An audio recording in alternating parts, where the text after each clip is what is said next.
ஸ்ரீ சாயிநாத ஸ்தவனமஞ்சரி. சுக்லாம் பரதரம் விஷ்ணும் சசிவன்னம் சதுர்புஜம் பிரசன்னவதனம் தியாயேத் சர்வ விக்னோபசாந்தயே. ஸ்ரீ கணேசாய நமக.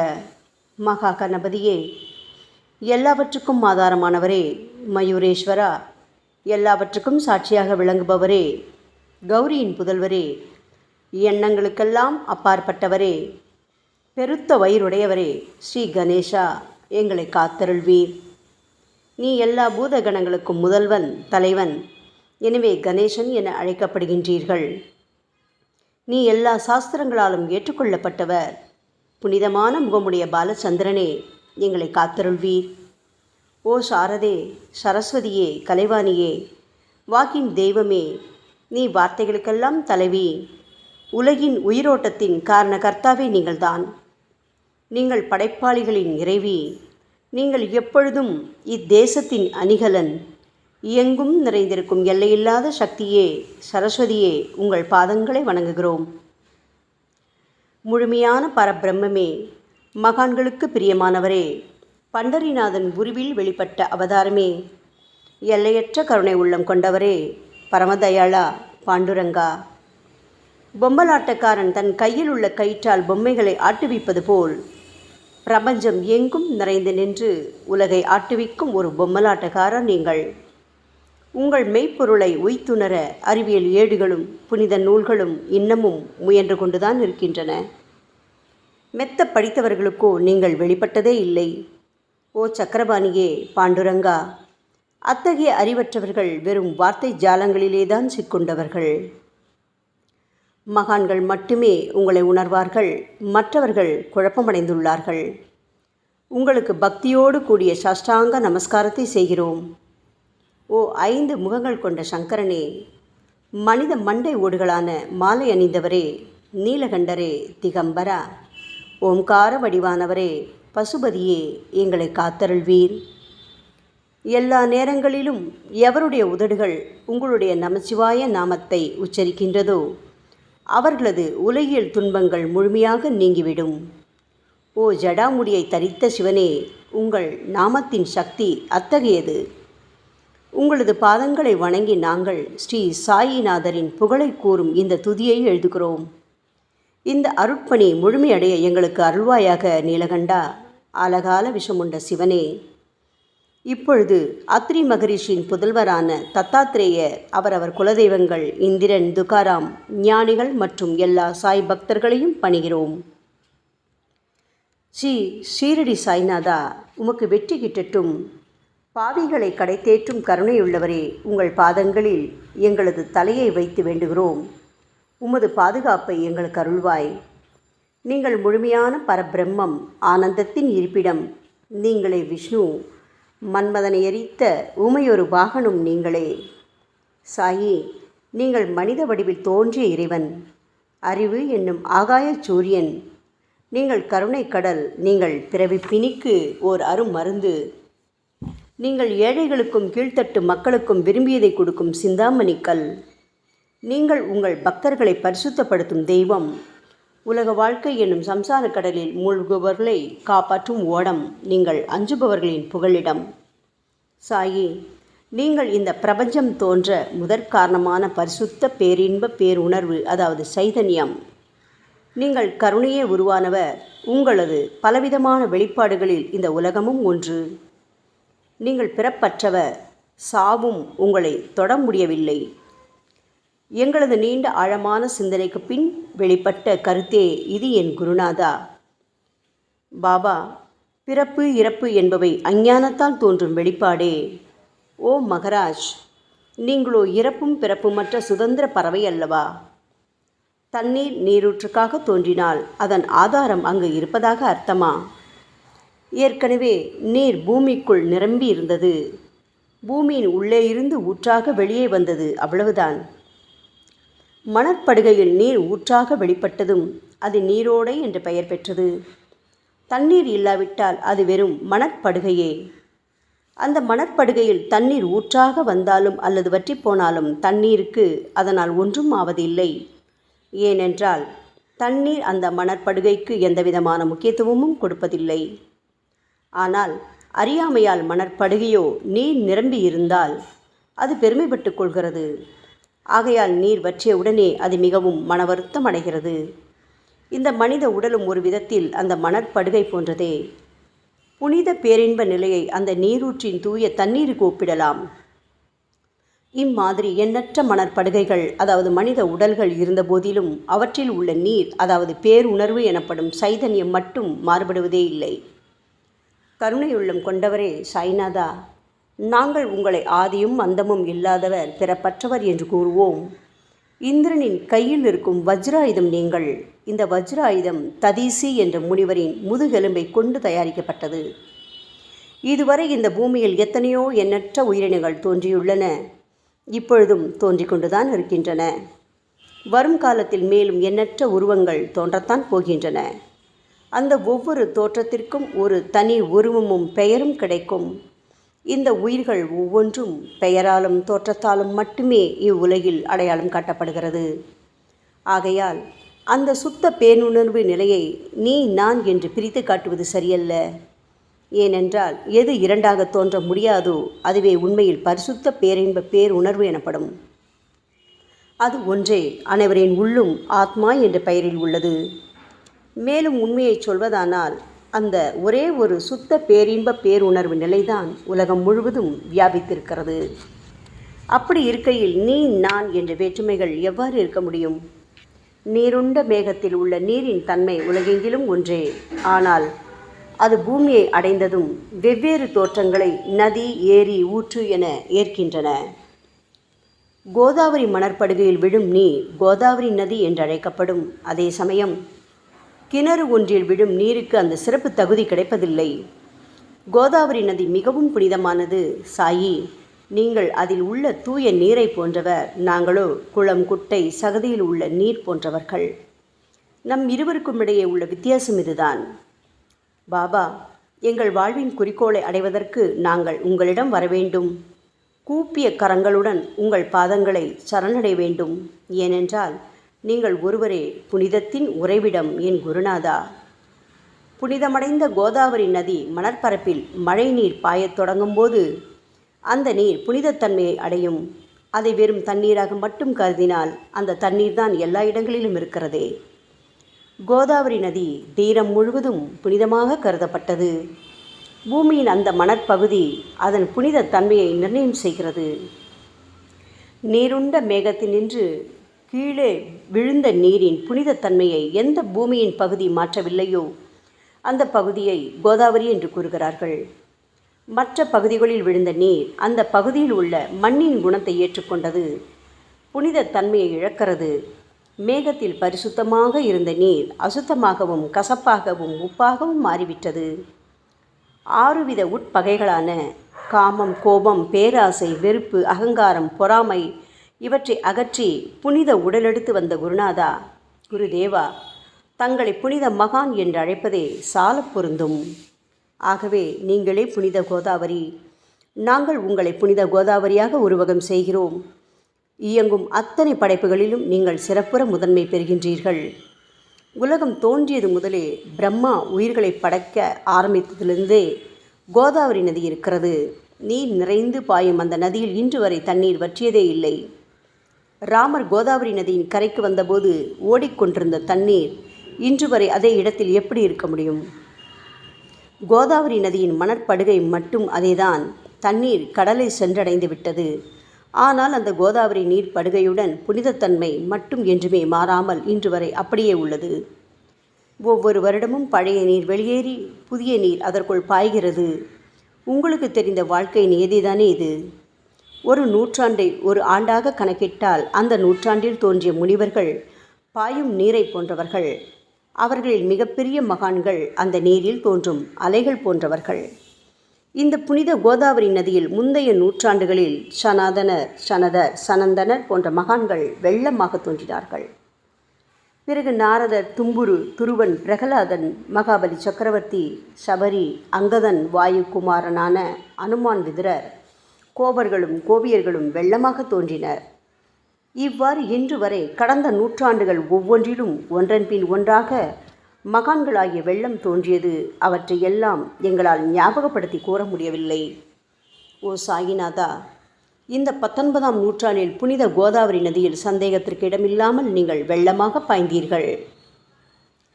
எனவே உமது தெய்வீகமான பாதங்களை தொட்டு வணங்குகிறோம். சாய் மகராஜா, நாங்கள் செய்யும் தவறுகளை தயவு செய்து உங்கள் கவனத்தில் வைத்து கொள்ள வேண்டாம் என மன்றாடி கேட்டுக்கொள்கிறோம். சாயி, நாங்கள் எளியவர்கள், ஏதும் அறியாதவர்கள், தீய குணங்கள் கொண்ட மிகப்பெரிய பாவிகள். எங்களை புறந்தள்ளி விடாதீர்கள், கைவிட்டு விடாதீர்கள். மட்டமான உலோகத்தையும் தங்கமாக மாற்றும் சக்தி கொண்ட ரசவாத கல் இரும்பினுடைய இயற்கையான தன்மைகளை பொருட்படுத்துவதில்லை. அதேபோல் கோதாவரி நதியும் தன்னுள் கலக்கும் சிறு சிறு ஓடைகளை திருப்பி அனுப்புவதில்லை. பாபா, அநேக தீய குணங்களை எங்களுக்குள் கொண்டவர்கள் நாங்கள். உங்களது கருணை மிகுந்த பார்வையால் தயவு செய்து அவற்றை சடுதியில் அழித்து விடுங்கள். இது மட்டுமே தான் உங்கள் அடிமைகளான எங்களது வேண்டுகோள். ரசவாத கல்லின் தொடர்பு ஏற்பட்டும் இரும்பின் இயற்கை தன்மைகள் அழிக்கப்படாவிட்டால் சாயிநாதா, அது ரசவாத கல்லின் பெருமைக்கு இழுக்கல்லவா? பாபா, எங்களை பாவியாகவே இருக்கும்படி விட்டுவிடாதீர்கள். தங்களை குறைவாக மதிப்பிட்டு கொள்ளாதீர்கள். நீங்கள் ரசவாத கல், நாங்கள் இரும்பு. எங்களுக்கு ஏற்படும் இழிவுகள் தங்களுக்கு ஏற்படும் இழிவுகள் அல்லவா? சாயிநாதா, குழந்தைகள் தவறுகள் செய்து கொண்டேதான் இருக்கிறது. ஆனால் அதற்காக தாயார் என்றுமே கோபமடைவதில்லை. இதை தயவு செய்து தாங்கள் நினைவில் வைத்து கொண்டு எங்களுக்கு உங்கள் அருளாசிகளை தாருங்கள். ஓ சத்குரு சாய்நாதா, நீங்கள் எனது கற்பக விருட்சம், சம்சார கடலை கடக்க உதவும் கப்பல். சந்தேகத்திற்கு இடமின்றி நீங்கள் ஒருவர் மட்டுமே எங்களை கடைதேற்ற முடியும். சாயி, நீங்களே எங்களுக்கு காமதேனுவாகிய பசு. நீங்கள் சிந்தாமணி கல், ஞானவானில் சூரியனும் நீங்களே. நீங்கள் நற்பண்புகளின் சுரங்கம், ஸ்வர்க்கத்திற்கு ஏறிச் செல்லவதும் ஏனியும் நீங்களே அல்லவா எங்களது குருநாதா? புனித செயல்களின் நிறைகள் நிறைய கொண்டவரே, பரிசுத்தமானவரே, சாந்தி மற்றும் பேரின்பத்தின் மொத்த உருவமே தீனதயாளா, குறைகளற்ற முழுமையான அறிவாக உருவெடுத்தவரே, மனிதர்களில் உன்னதமானவரே, சாந்தி மற்றும் மன்னிப்பதின் உறைவிடமே, எங்களின் அடைக்கலமே, எங்களை ஆசீர்வதியுங்கள், எங்களை ஆசீர்வதியுங்கள். கலியுகம் ஆரம்பித்தவுடன் மகாவிஷ்ணுவால் உலகம் உய்ய அனுப்பப்பட்ட 9 நாதர்களில் ஒருவனான சத்குரு மச்சீந்திரநாதரும் நீங்களே. பரமேஸ்வரன் நெற்றிக்கண்ணை திறந்தவுடன் அந்த அக்னியில் தோன்றிய மகாத்மா ஜாலந்தரும் நீங்களே. நீங்கள் மகாராஷ்டிராவில் தோன்றி பக்தி மார்க்கத்தை பரப்பிய ஞானிகளான நிவிருத்திநாதர், ஞானேஸ்வரர், கபீர்தாசர், ஷேக் முகமது ஏகநாதர். சாயி, நீங்கள் சிவனின் ஓர் அவதாரம், தத்தகுரு. நீங்களே பண்டரிநாதர். நீங்கள் ஆஞ்சநேயரின் மறு அவதாரம் ராமதாசர். நீங்கள் மகாராஷ்டிர ஞானி பாண்டுரங்கன் மீது கீர்த்தனை இயற்றிய துக்காராம். சாயிநாதா, நீங்கள் முஸ்லிம் ஞானி ராமபக்தர் சகாராம். நீங்கள் தத்தாத்ரேயரின் மறு அவதாரம் மாணிக் பிரபு. பாபா, உங்களது அவதார தோற்றம் மற்றும் உங்களுடைய எண்ணற்ற தன்மை புரிந்து கொள்ள எங்களுக்கு உண்மையில் கடினமாக இருக்கிறது. உங்களது ஜாதி குலம் பற்றிய எதையும் நீங்கள் எவருக்கும் வெளிப்படுத்தியதில்லை. சாயி, சிலர் உங்களை முஸ்லீம் என்கிறார்கள், சிலரோ உங்களை பிராமணர் என்கிறார்கள். கிருஷ்ண பரமாத்மாவை போன்று எண்ணற்ற தெய்வீக லீலைகளை செய்வதெல்லாம் உங்களுக்கு ஒரு விளையாட்டல்லவா? ஸ்ரீ கிருஷ்ண பரமாத்மாவை பார்த்து பல்வேறு மக்கள் பலவிதமான பெயர்களிட்டு அவரை அழைத்தனர். சிலர் அவரை யதுகுலத்தின் அணிகலன் என்றார்கள். சிலர் அவரை மாடுகள் மேய்க்கும் இடையன் என்றும் அழைத்தனர்.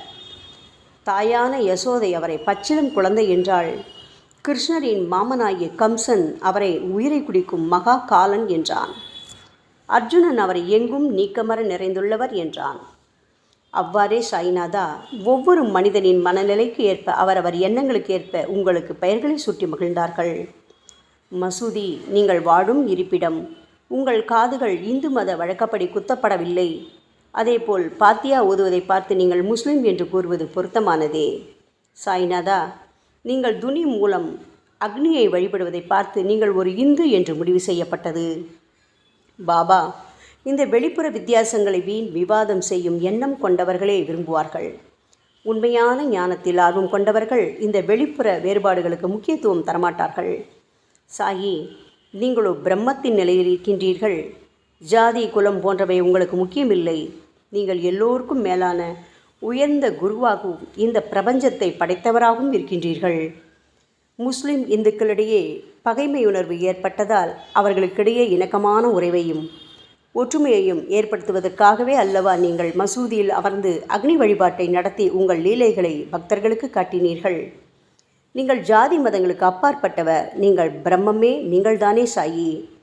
உண்மையில் நீங்கள் எங்களது எண்ணங்களுக்கெல்லாம் அப்பாற்பட்டவர். உங்களை பற்றிய வாதி பிரதிவாதங்கள், ஊகங்கள், ஆதாரம் இல்லாத கருத்துக்கள் இருக்கும் இடத்தில் எங்கள் வார்த்தைகளுக்கு முக்கியத்துவம் எப்படி கிடைக்கும்? ஆனால் சாயிநாதா, உங்களை பார்க்கும் பொழுது எங்களால் மௌனமாக இருக்க முடியவில்லை. வார்த்தைகளால் போற்றுதலே உலக வழக்கம். எனவே உங்கள் அருளாசியுடன் சாயிநாதா, வார்த்தைகளால் எப்படியெல்லாம் உங்களை போற்ற முடியுமோ அவ்வண்ணமே போற்றி புகழ்கிறோம். கடவுளின் நிலையை விட மகான்களின் நிலை வேறுபட்டும் மிக உயர்ந்ததாகவும் இருக்கும். மகான்களின் அருகில் நான் எனது போன்ற எண்ணங்களுக்கு இடமே இல்லை. கடவுளை வெறுத்ததால் இரண்யகசிபுவும் விஷ்ணுவால் கொல்லப்பட்டார். ராமனால் ராவணன் கொல்லப்பட்டன. மகான்கள் கைகளால் இத்தகைய துர்சம்பவங்கள் ஏற்பட்டதே இல்லை. அரசன் கோபிச்சந்தன் முனிவர் ஜாலந்தரரை சாணக்குவியலுக்குள் புதைத்தான். ஆனால் அந்த நிலையிலும் அரசரின் இந்த செயலுக்காக அந்த முனிவர் வருத்தப்பட்டதே இல்லை. அரசனின் அந்த செயலுக்கு நேர்மாறாக அந்த அரசனை சம்சார சூழலிலிருந்து விடுவித்து அவனை முக்தியடை செய்தார். மகான்களின் சக்தி இப்படிப்பட்டதே. அவற்றை விவரித்து கூற முடியாது. மகான்கள் சூரியனின் ஒளியை போன்று பிரகாசிக்கக்கூடியது. சந்திரனின் மென்மையான ஒளிக்கதிர்கள் போல் இதயத்திற்கு ஆறுதல் கொடுக்கும் தன்மை கொண்டது. மகான்களின் அருள் கஸ்தூரியின் நறுமணம் போன்றது. அவர்கள் கரும்பு சாற்றினை போல் இனிப்பானது. மகான்கள் நிச்சயமாக நல்லவர்களிடமும் தீயவர்களிடமும் ஒரே விதமாகவே நடந்து கொள்கின்றனர். அதற்கும் மேலாக பாவிகளிடம் அவர்கள் காட்டும் அன்பு அளவிட முடியாதது. கோதாவரி நதியில் அழுக்கடைந்த துணிகளே சுத்தம் செய்யப்பட வேண்டி வருகின்றன. சுத்தமான துணிகள் கோதாவரி நதியினின்று வெகு தூரத்தில் பெட்டியிலேயே தங்கிவிடுகின்றன. பெட்டியில் வைக்கப்பட்டிருந்த அந்த துணியும் ஒரு முறை கோதாவரி நதிக்கரைக்கு துவைப்பதற்காக வந்தது. இந்த உவமையில் பெட்டிதான் வைகுண்டம், நீங்களே கோதாவரி. கோதாவரி நதிக்கரையே நம்பிக்கை. எல்லா உயிரினங்களும் துணிகள். 6 விதமான மன விகாரங்களான காமம், கோபம், கஞ்சத்தனம், மதம், பொறாமை, மோகம் ஆகியவையே அவைகளை பற்றியுள்ள அழுக்கு. சாய்நாதா, தங்கள் பாதார விந்தங்களை வணங்குவதே கோதாவரியில் செய்யப்படும் புனித குளியல். ஓ சமர்த்தரே, எங்களது எல்லா பாவங்களையும் மன அழுக்கங்களையும் போக்கி எங்களை சுத்தப்படுத்துங்கள் குருநாதா. பாபா, எங்கள் சம்சார வாழ்க்கையில் உழலும் மக்களாகி நாங்கள் மேலும் மேலும் பாவம் செய்கின்றவர்களாக இருக்கிறோம். எனவேதான் உங்களை போன்ற மகான்களின் தரிசனம் பெறுவதற்கு நாங்கள் தகுதியுடையவர்களாகிறோம். கோதாவரி நதியில் தண்ணீர் நிரம்பியுள்ளது. படித்துறையில் துவைப்பதற்காக துணிகள் வருகின்றன. அவை துவைக்கப்பட்டு சுத்தப்படுத்தப்படாவிட்டால் அது கோதாவரி நதிக்கல்லவா இழுக்கை தேடித்தரும். என் குருநாதா, நீங்கள் அடர்ந்த இலைகளுடன் கூடிய நிழலையும் குளிர்ச்சியையும் தரும் மரம். உண்மையில் நாங்கள் எல்லாம் வழிப்போக்கர்கள். எங்களை 3 வித துக்கங்கள், அதாவது இயற்கை இடர்பாடுகளால் வரும் துன்பங்கள், எங்களது உடலுக்கு வரும் நோய் நொடிகள், அஞ்ஞானத்தால் நிரம்பிவிடும் பாவமூட்டை எனப்படும் வெயில் கடுமையாக சுட்டெரிக்கின்றன. கருணாமூர்த்தியே, சாயி, அந்த சுட்டெரிக்கும் 3 வித தாபங்களின் வெப்பத்திலிருந்து தயவு செய்து எங்களை காப்பாற்றும். தங்களது கருணை என்னும் குளிர்ந்த நிழல் இந்த சம்சாரம் என்னும் வாழ்க்கை கடலை கடக்க உதவும் தன்மை கொண்டது. பாபா, மரத்தின் அடியில் அமர்ந்தும் ஒருவன் சூரியனின் சுட்டெரிக்கும் வெப்பத்தை உணர்ந்தால் அது அந்த மரத்தை நிழல் தரும் மரம் என்று கூற முடியுமா என் குருநாதா? சாயி, உங்கள் அருளின்றி இந்த உலகில் நல்லது என்பது ஏற்படுவதில்லை. எனவேதான் தர்மத்தை நிலை நிறுத்துவதற்காக அந்த பரந்தாமனே அர்ஜுனனுக்கு நண்பனாக, வழிகாட்டியாக மற்றும் ஆன்மீகவாதியாக மாறினார். சுக்ரீவனின் அன்பினால் தானே விபீடனன் அரசன் ராமனின் நட்பை பெற்றான். சொல்லப்போனால் ஸ்ரீஹரியும் மகான்கள் மூலமாகத்தான் பெருமை பெற்றார். பிரம்மம் என்பது உருவமற்றது. எனவேதான் வேதங்களால் அதை வர்ணித்து கூற முடியவில்லை. ஆனால் பூமியில் அதை மனித உருவில் தோன்ற வைத்து மகான்கள் அதன் உருவமற்ற தன்மையை மாற்றினர். தாமாஜி என்ற பக்தனுக்காக பகவான் பாண்டுரங்கனை ஒரு தாழ்த்தப்பட்ட குலத்தில் பிறந்தார். சோகமேளா என்ற பக்தருக்காக உலகை காக்கும் தெய்வமே இறந்த எருமைகளின் உயிரற்ற உடல்களை எடுத்தார். மகாராஷ்டிர ஞானி மகான் ஏக்நாத் என்ற பக்தனின் பெருமையை உணர்ந்த பரம்பொருள் பாண்டுரங்கனின் மாறுவிடத்தில் வந்து தண்ணீர் சுமந்து உழைத்தார். உண்மையில் மகான்கள் எல்லாவற்றையும் தாங்கும் சக்தியும் சச்சிதானந்த பிரபுவாகிய இறைவனின் எஜமானர்களே. பாபா, இதற்கு மேல் நாங்கள் சொல்வதற்கு எதுவும் இல்லை. நீங்களே எங்களின் தாயும் தந்தையும். ஷீரடி கிராமத்தில் வசிக்கும் என் சத்குரு சாய்நாதா. சாயி, உங்கள் லீலைகளை எவர் ஒருவராலும் உண்மையிலேயே முழுமையாக புரிந்து கொள்ள முடியாது என்கின்ற பொழுது சாதாரண மனிதனாகிய நான் எவ்வாறு அவற்றை விளக்க முடியும் கூறுங்கள். எல்லா உயிரினங்களையும் காப்பாற்ற நீங்கள் ஷீரடிக்கு வந்திருக்கின்றீர்கள். மண் அகல் விளக்குகளில் வெறும் தண்ணீரை ஊற்றி அவற்றை எரிய வைத்தீர்கள். மிக குறுகிய மரப்பலகையை தொங்கும் ஊஞ்சல் படுக்கையாக்கி உங்கள் யோக சக்தியை உங்கள் பக்தர்களான எங்களுக்கு காட்டினீர்கள். அநேக பெண்களின் மலட்டுத்தன்மையை முழுவதுமாக நீக்கி குழந்தை பாக்கியத்தை பெறச் செய்தீர்கள்.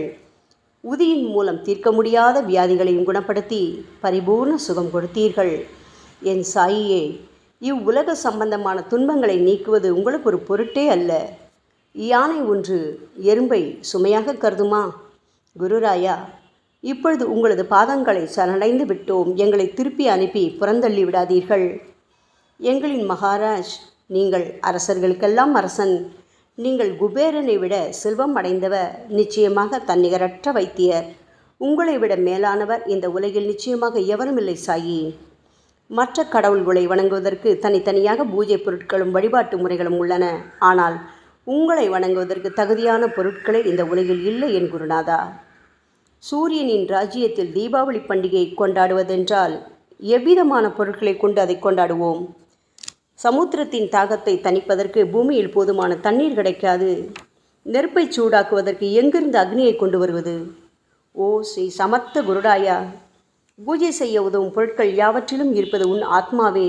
ஆரம்பம் முதலே அவை உன் ஒரு பகுதியே அல்லவா? மேலே கூறப்பட்டவையெல்லாம் தத்வார்த்த ரீதியில் கூறப்பட்டவையே. அனுபவங்களின்றி கூறப்படும் வார்த்தை ஜாலங்கள் வீணே. சம்பிரதாய சடங்குகளின்படி உங்களுக்கு பூஜை செய்ய வேண்டுமென்றால் அதனை செய்வதற்கு தேவையான பூஜை சாமான்கள் எங்களிடத்தில் இல்லையே என் குருநாதா. கருணாமூர்த்தியே, எங்களின் கற்பனை திறனின் அடிப்படையில் உங்களுக்கு வழிபாடு செய்கிறோம். தயவு செய்து அந்த வழிபாட்டை இந்த அடிமைகளிடமிருந்து ஏற்றுக்கொள்ளுங்கள். சாயி, இப்பொழுது எங்களது அன்பு மிகுந்த கண்ணீரால் உங்கள் பாதங்களை கழுவுகிறோம். உண்மையான பக்தி என்னும் சந்தனத்தை அரைத்து சாந்தாக்கி உமக்கு இடுகிறோம். அழகிய வார்த்தைகளால் எழுதப்பட்ட இந்த துதியையை உமக்கு மாலையாக அணிவிக்கின்றோம். எங்களது கெட்ட குணங்களை தூபமாக்கி உமக்கு முன் எரிய விடுகிறோம். உமக்கு முன் எரியும் போது எந்தவிதமான தீய வாசனையும் எழுவதில்லை. சாயி, உமக்கு முன்பு இல்லாமல் வேறு எங்காவது இந்த தூபம் எரிய விடப்பட்டால் அது கீழே உள்ளது மாதிரி ஆகும். அதாவது சாம்பிராணியை நெருப்பில் போட்டவுடன் அது பொசுங்கி அதில் உள்ள நல்ல மனம் என்ற நற்குணம் அதை விட்டு மறைந்து போகிறது. பாபா, உமக்கு முன் அது எரியும் போது எங்களது கெட்ட குணம் என்கின்ற அழுக்குகள் எரிந்து நல்ல குணம் மட்டுமே மிஞ்சியிருக்கிறது. மனதில் உள்ள தீய குணங்கள் யாவும் எரிந்த பிறகு மனம் மாசற்ற தூய கங்கை தீர்த்தம் போல் ஆகின்றது. கருணை மூர்த்தியே, மாயை மோகம் என்ற தீபத்தை உங்கள் முன் ஏற்றி காட்டுகிறோம். அதன் மூலம் எங்களது மனம் வைராக்கியத்தை அடைய அருள்வீராக.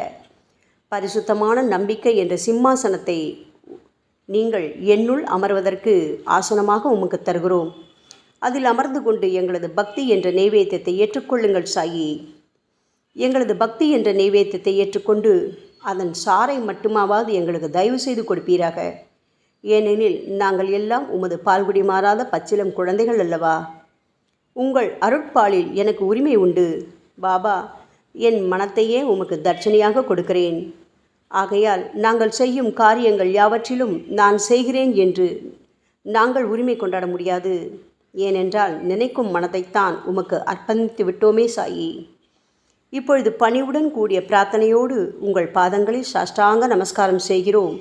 ஓ தெய்வீக சாய்நாதா, தயவு செய்து நீங்கள் அதை ஏற்றுக்கொள்ளுங்கள். 8 பிரார்த்தனைகள். சாய்நாதா, சாந்தமான மனம் உடையவரே, அறிவின் சிகரமே, அன்புள்ளம் கொண்டவரே, கருணை கடலே, உண்மையின் உறைவிடமே, மாயை என்னும் இருளை அகற்றுபவரே, ஜாதி மதங்களுக்கு அப்பாற்பட்ட துறவியே, எங்களின் புரிந்து கொள்ளும் திறமைக்கும் அப்பாற்பட்டவரே, அன்பின் இருப்பிடமே, ஷீரடிநாதா, எங்களை காப்பாற்றும், எங்களை காப்பாற்றும். ஞான சூரியனே, ஞானத்தை அளிப்பவரே, எல்லாவித நல்ல செயல்களையும் செய்பவரே, பக்தர்களின் மனங்களில் ஒளிரும் பரமஹம்சரே, தங்களை சரணடைந்தவர்களை காப்பவரே, சாயி, படைக்கும் தொழில் புரியும் பிரம்மாவே நீங்கள், காக்கும் கடவுள் விஷ்ணுவே நீங்கள். 3 உலகங்களையும் கடைசி லயமடையச் செய்யும் ருத்ரனுமான சிவனும் நீங்களே. பாபா, நீங்கள் இல்லாத இடமே இந்த பூமியில் ஏது? எல்லாம் அறிந்த இறைவன் நீங்கள். எங்கள் அனைவரின் இதயங்களிலும் வசிப்பவரும் நீங்கள்தானே சாயி. என் குருநாதா, எங்களது எல்லா குற்றங்களையும் மன்னிக்க வேண்டும் என வேண்டி கேட்டுக்கொள்கிறோம். அலை அலைகளாக வரும் சந்தேகங்களையும் மன மயக்கங்களையும் போக்குவீராக. சாயிநாதா, நீங்கள் பசு, நான் புதிதாக பிறந்த இளங்கன்று, நீங்கள் சந்திரன், நாங்கள் சந்திரகாந்தக்கள். தங்கள் பாதங்கள் புண்ணியத்தை கொடுக்கும் கங்கை நதி. பணிவுடன் சாய் அடிமைகளான நாங்கள் உங்கள் பாதங்களில் வணங்குகிறோம். உங்கள் கைகளை எங்கள் தலைமீது வைத்து ஆசி கூறுங்கள். எங்களது கவலைகளும் துன்பங்களும் அனைத்தும் பறந்தோடட்டும். நாங்கள் எல்லாம் உங்கள் குழந்தைகள் அல்லவா சாயி. பாபா, இந்த 8 துதிகளையும் கூறி நாங்கள் உங்களை சாஷ்டாங்க நமஸ்காரம் செய்கிறோம். எங்களது பாவங்கள், துயரங்கள், ஏழ்மை யாவும் உடனடியாக விலகட்டும். சாயிநாதா, நாங்கள் உங்களது பாத கமலங்களையே எங்களது உயிர் மூச்சாக கொண்ட உங்களது அன்பு குழந்தைகள். தயவு செய்து எங்கள் மீது கடுமை காட்டாதீர்கள்.